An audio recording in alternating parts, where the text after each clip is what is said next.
Hey everybody, this is Rosie from Illuminate the Darkness. I want to go over our last quarter moon reading in Aries. Tomorrow is the last quarter moon. It is the period of time between the full moon and the new moon. Just as the first moon, it just carries its own energy as well. This one is about heightened intuition, a deeper understanding, maybe like on a spiritual level, letting go, release, transition, and completion. It's kind of like the inner circle of a cycle with the new moon whenever you do the letting go and the releasing parts. We try to pretend that we can just carry on in life and we don't have to release and fully like do that part, and we can just skip over it. But if we don't release and let go, then we're not making room for more and giving ourselves the opportunity to do more. This period of time just gives us the time to reflect on the progress that we have made, maybe the mistakes that we have made, and the accomplishments that we have made. It's just a time to let go and move forward. Don't let the mistakes get to you to where they're holding you down and letting you feel like you can't move forward. Mistakes are a part of life, and you wouldn't be learning and growing if you weren't making them. So with the Aries moon, whenever somebody has Aries moon in their chart, it means that they might have just a fiery, passionate energy. They may be more independent, very bold, and energetic. People that are not aligned when they are in the Aries energy can experience emotions very intensely and act impulsively. So they can kind of just be very impatient and quick with their reactions and not very kind. These people crave excitement and adventure, and they want to take charge and be assertive. So they are the cardinal signs, the leaders of the zodiac. Aries happens to be the first sign of the zodiac. So when they are in balance, they actually really want to lead and guide and like carry forth with others. So I feel like during that energy of the moon and the letting go, it's really wanting you to take action on like assertiveness on your own releasing and letting go, and you're transitioning to move through these experiences of life. Alright, I'm gonna show you. We got some deer. Oh, I can't zoom in. All these deer in the back. That's pretty cool.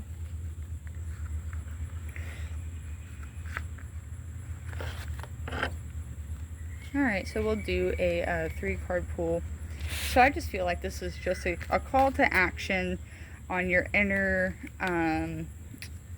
things that need to be released and let go of. We all have to identify with things that we hold on to that hold us back in different ways, and we never stop growing. I don't think that we ever reach a spot where we're like 100% like, I have accomplished all. And if we have, we probably haven't, you know.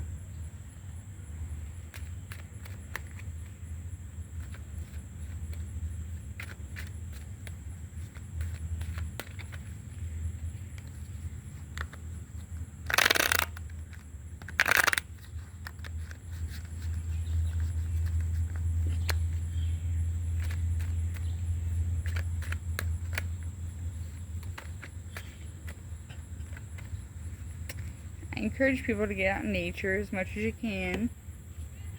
It's pretty cool out here, especially if you're able to go to quiet areas. It's always nice.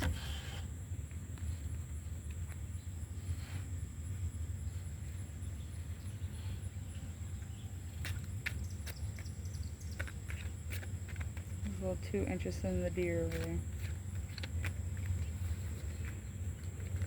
Alright guys, let's see what we got.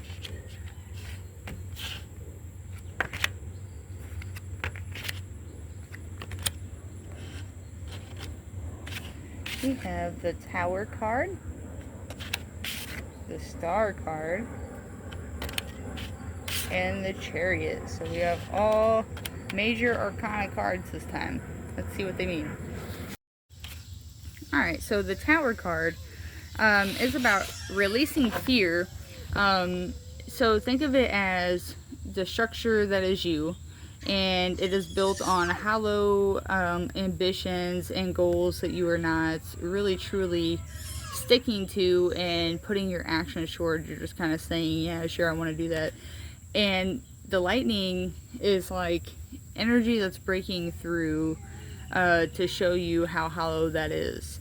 It's breaking down the walls. So think of it like your crown chakra being brought open to the energy to allow you to see clearly through the halls, to see the unsteady foundation. And then also for you to know that release must happen to start fresh and rebuild.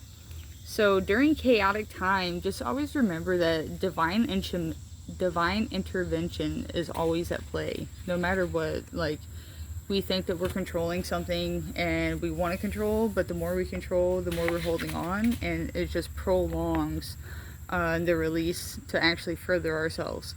So it's hard to release and do this kind of stuff, but practice and it gets better. This just gives you a chance to rebuild for better and to clear your slate. This is also card 16, and directly next was the Star card, and this card 17. Star card is about feeling renewed, being inspired, and it brings light, hope, and inspiration on the path of enlightenment. So you have been feeling troubled, and you finally found the water flowing as it needs to be, right?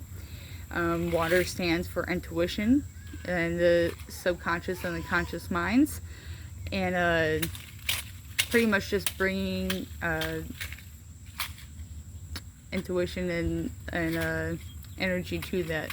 So again, just filling you full of the knowledge that is supposed to lead you on your path, right? So leave your wounds of the past, let go, and move forward. And this also shows that you have surpassed challenges. Next we have the Chariot.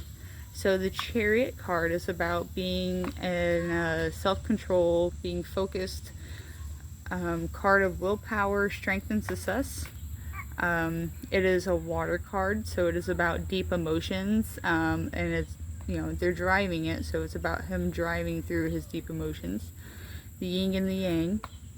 And staying focused, confident, and organized, being determined, helps you get through this stage. It's just the boldness, ambitions, and clarity of mind. Key to success is concentration. So just keep in mind that you are the one that's in control, and as long as you remain in control, it will go the way that you are supposed to go, right? Alright, let's read this real fast while the kids are letting me do something. I think that went along with what I was saying about the moon, with the whole releasing, letting go. You release, you let go, and makes room for renewal. Having your own car that you're driving will help out that situation. Not a literal car. Your body. You're driving yourself.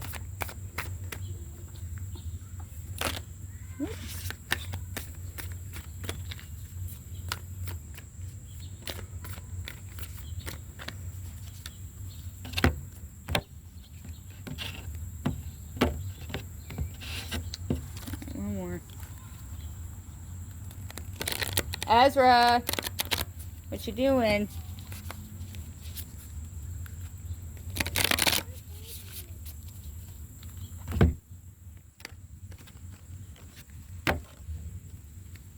Alright, we have, look at that, Aries. I am, okay guys, I don't mean to be this good, but okay, just, anyways. And that is 13. Hey! Give me it. Give me a stick. Give it here. Bring it to mommy. Come on. It's like, alright, sorry. He decided to sword fight with sticks. Aries, I am. I guess I'm just a natural warrior, is the little quote in there. The Aries card says that it's okay to push now. Don't push too hard. Aries is the first sign of the zodiac, and the energy of this card is that of a dynamic trailblazer. Okay, guys, I'm sorry. Aries is the fire of creation. This means Arians can be highly creative. Since they are impatient, they are also blunt and to the point. They make no effort to pretend to be something other than what they are, which in their eyes is number one. Everyone needs to understand this. Arians tend to be genuine people who are not into playing games. They like matters to move fast. Since Aries is the first sign of the zodiac, it is represented by the primal human, one who must protect and defend. Aries people are highly ambitious and want to accomplish things quickly and in a no-nonsense way. Competition is what Aries is all about. Many feel the need to compete when the other party doesn't even care to. Traditionally, Aries is a warrior sign, which means being always on the defense, ready for action. The Aries style of relating is that of a catalyst using force, not of a peacemaker. They're interested in sports, and a number of Arians have a fascination with weapons. When this card turns up, expect things to move fast, for there is no time to take it step by step. It will be a mad jump. It may be a time of testing your will. You will work best in situations where you make your own... Shh. Mommy's reading. Yes. Shh. Hold on. Make your own decisions rather than acting as an underling. You may even find a supporting cast to help you finish your work. Be responsible and disciplined in all of your actions. You will want to get things started and forge ahead. Do not buckle under the dramas or travelties of others.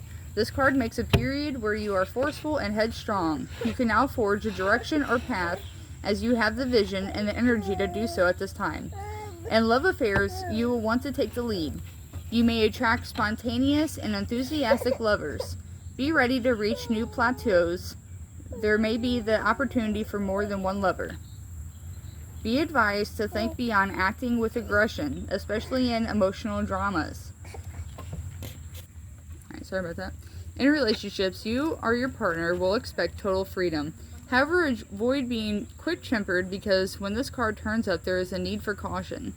Be steady and measured rather than hot-blooded or impulsive. This marks a time where you need to be sensitive to the concerns of others, since you will want to move fast and strong without thinking things through. You may find yourself running into walls. You will not want to compromise right now, but you should just do just that. Sometimes it's best to allow bygones to be bygones and let it go. Any fighting or conflicts will not serve you at this time. In fact, it may poison the waters and make matters worse. Care must be taken not to be too foolish or rash. However, it's time to work for a cause and get things started. Just make sure you finish what you start. Okay, so that also stands for the Ace of Wands. So it's pretty much just action, movement. Reflecting on yourself to see if you are moving in the life that you are wanting to. Make sure your goals and your ambitions align. Alright guys, I will try to be back next week to do another reading. I hope you enjoyed. Thank you.